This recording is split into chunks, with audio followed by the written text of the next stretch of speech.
হতে চলে গেলেন। শাশুড়ি মা টেবিলে খাবার দেয়, তখন বিকেল হয়ে গেছে। তারপর উনি ফ্রেশ হয়ে হালকা কটা ভাত খেয়ে ওনার রুমে গিয়ে দরজা আটকে উনি ঘুমিয়ে পড়লেন। আমার দিকে একটু ফিরেও তাকালেন না। আমার চোখের পানি কেন উপচে পড়ছে আমি নিজেও জানি না। আমিও রুমে এসে সব সাজগোজ ধুয়ে ফেলি, এরপর পুরনো একটা জামা পরি। ওনার দিকে ফিরেও তাকাবো না আমি। আমার কলিজাটা ফেটে যাচ্ছে। আমার এখানে একটুও থাকতে ইচ্ছে করছে না। একটু বাপের বাড়িতে গেলে শান্তি পেতাম। সন্ধ্যার দিকে ওনার নানা বাড়ির মেহমান আসবে, তাই নাস্তা বানাতে রান্নার ঘরের দিকে গেলাম। নুডলস, সেমাই, ফিরনি, হালিম এসব রান্না করি। আর তারা আসলে ফলমূল কেটে দিব। সব রেডি করতে করতে মাগরিব হয়ে যায়। ওনারা চলে আসেন। রান্নাঘর থেকে সব নাস্তা রেডি করে দিচ্ছি। আমার শাশুড়ি মা নিয়ে যাচ্ছে। ওনারা রাতে থাকবে, আমি রাতের রান্না বসালাম। আমার শাশুড়ি আমাকে রান্না করতে মানা করেছে, তাও করছি। রুমে বসে আমি একাই বা কি করব।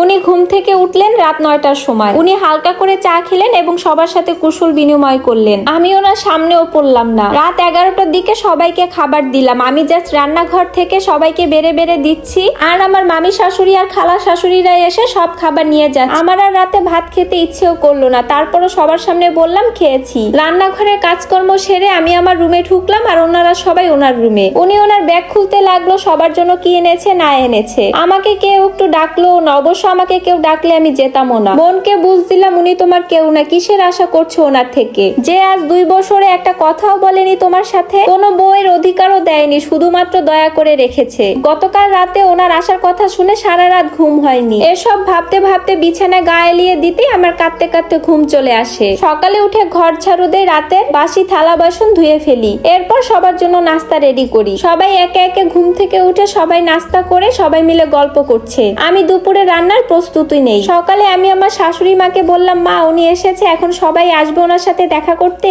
আমার খুব আনইজি লাগছে, আমি কি কয়টা দিন আমার বাবার বাসায় গিয়ে থেকে আসবো? শাশুড়ি মা বলল, আচ্ছা ঠিক আছে, আকাশ ঘুমাচ্ছে, আকাশ ঘুম থেকে উঠুক, ও